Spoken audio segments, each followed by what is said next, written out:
7 weeks after surgery. Screws still in his throwing hand, and Cole Payton walked onto the field at the Senior Bowl and threw the longest pass of the day, a 50-yard bomb on a deep post, left-handed, in front of every NFL scout who said he was too raw, too small school, too late. But here is what you did not see. You did not see the 3 years Cole Payton spent standing on a sideline in Fargo, North Dakota, holding a clipboard, watching somebody else play his position. You did not see him line up a tailback because the coaching staff needed his legs more than his arm. You did not see him tear his labrum as a junior and wonder if the shot he had been promised would ever come. This is the story of a quarterback who waited longer than almost anyone in college football. And when the door finally opened, he kicked it off the hinges. Cole Payton grew up in Omaha, Nebraska. He attended Westside High School and played for Coach Brett Front, leading the Warriors to a 31-5 record over 3 seasons and a Class A state championship in 2020. By senior year, he had accounted for over 2,700 yards of total offense and 39 touchdowns in a perfect 12-0 season. Nebraska named him their Gatorade State Player of the Year. He could throw. He could run.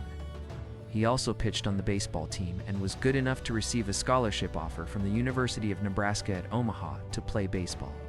But football was the path. The question was where. Here is where the story takes its first detour. Cole Payton was rated a 2-star recruit. That is not a knock, it is a reality. Nebraska and Iowa State both made late pushes, but only to offer walk-on spots. For a kid who had just won a state title and been named Gatorade Player of the Year, that was not enough. Payton committed to North Dakota State. Now, if you follow football, you know what North Dakota State means for quarterbacks. This is the school that produced Carson Wentz, the number 2 overall pick in 2016. Easton Stick, drafted in 2019. Trey Lance, taken 3rd overall in 2021. Cam Miller, drafted in 2024. It is a quarterback factory inside an FCS powerhouse.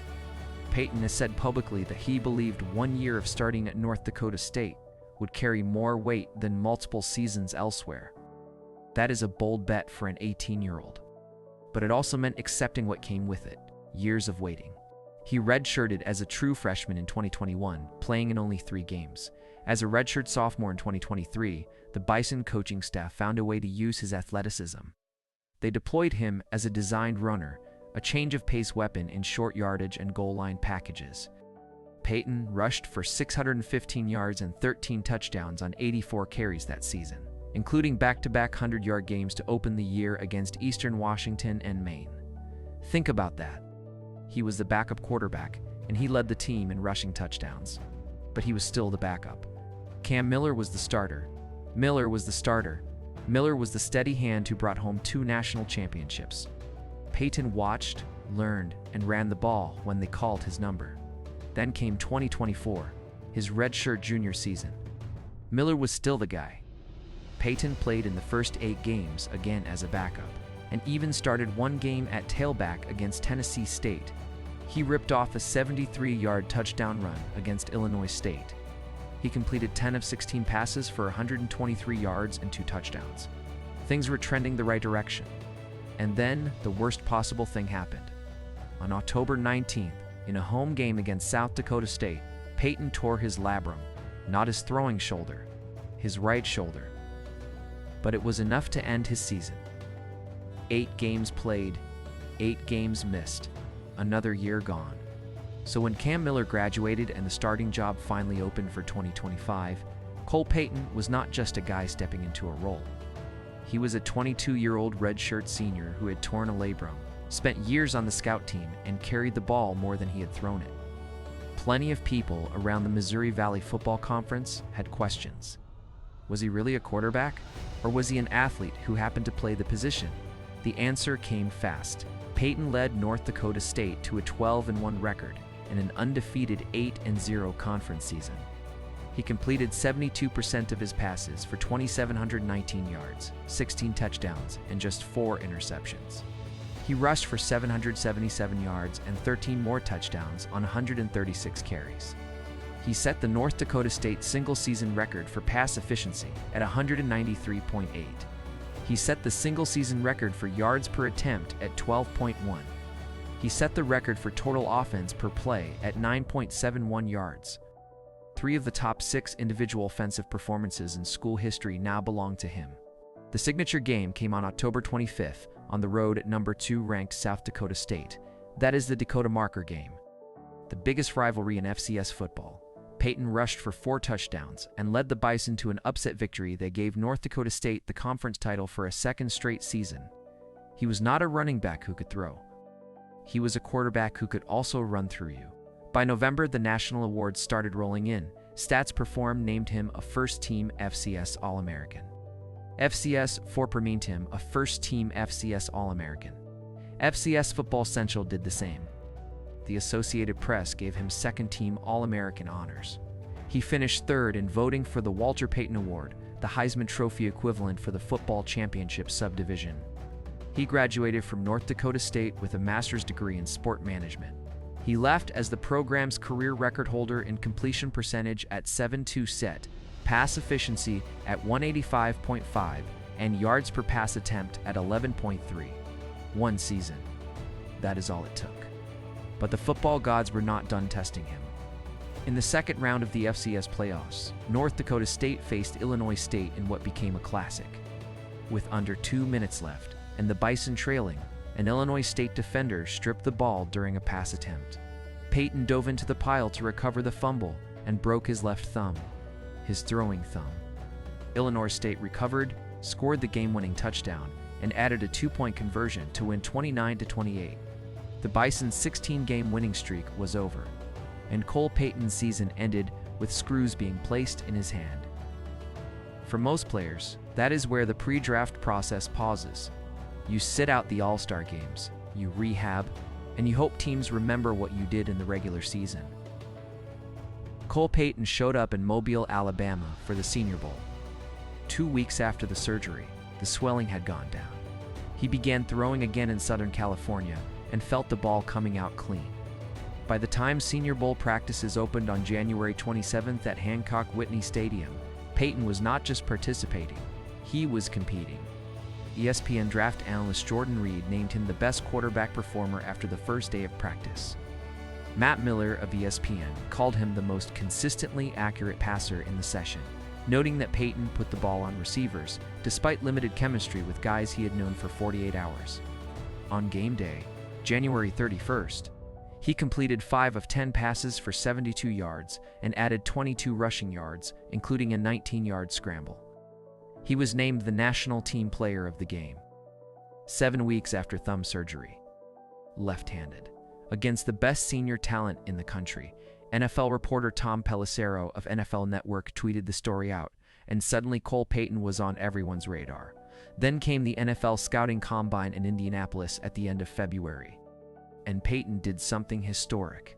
He posted a 40-inch vertical jump, the 3rd best mark ever recorded by a quarterback at the Combine, behind only Anthony Richardson and Taylon Green. His broad jump of 10 feet 10 inches was second all-time at the position. He ran a 4.56 40-yard dash at 232 pounds. His 3-cone drill time of 7.12 seconds was second among all quarterbacks. His relative athletic score came in at 9.97 out of a possible 10, ranking 4th among over 1,000 quarterbacks tested since 1987. To put it simply, the only quarterback since 1999 who weighed over 200 pounds and posted comparable combinations of vertical jump and 40 time were Michael Vick, Robert Griffin III, Daunt Culpepper, and Anthony Richardson. But the Cole Payton debate is not really about athleticism. Everyone can see he is a freak. The debate is about the quarterback part. Scouts who love him point to the arm talent. He threw the longest pass at the Senior Bowl on day 1. His ball placement drew praise from multiple national analysts. He can throw on the run, from multiple platforms, and with good anticipation. He completed 72% of his passes in his 1 year as a starter. He leads all 2026 draft quarterbacks in big-time throw rate according to some evaluators. Scouts who have concerns talk about the mechanics.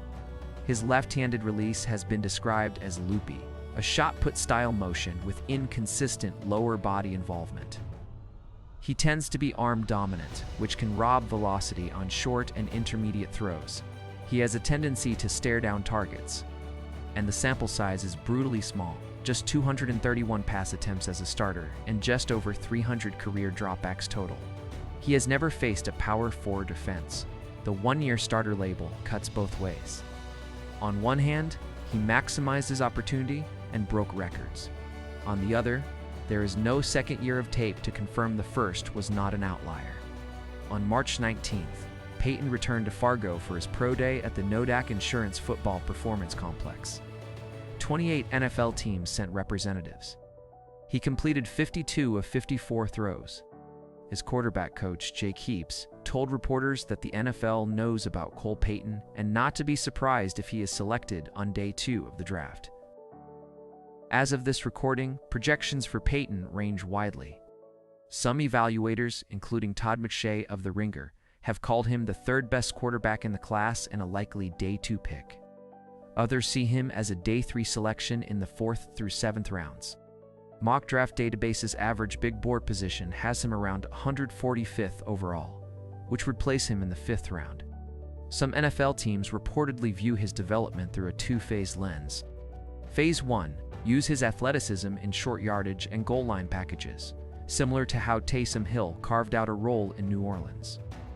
Phase 2, if his mechanics and processing develop, let him compete for the starting job down the road.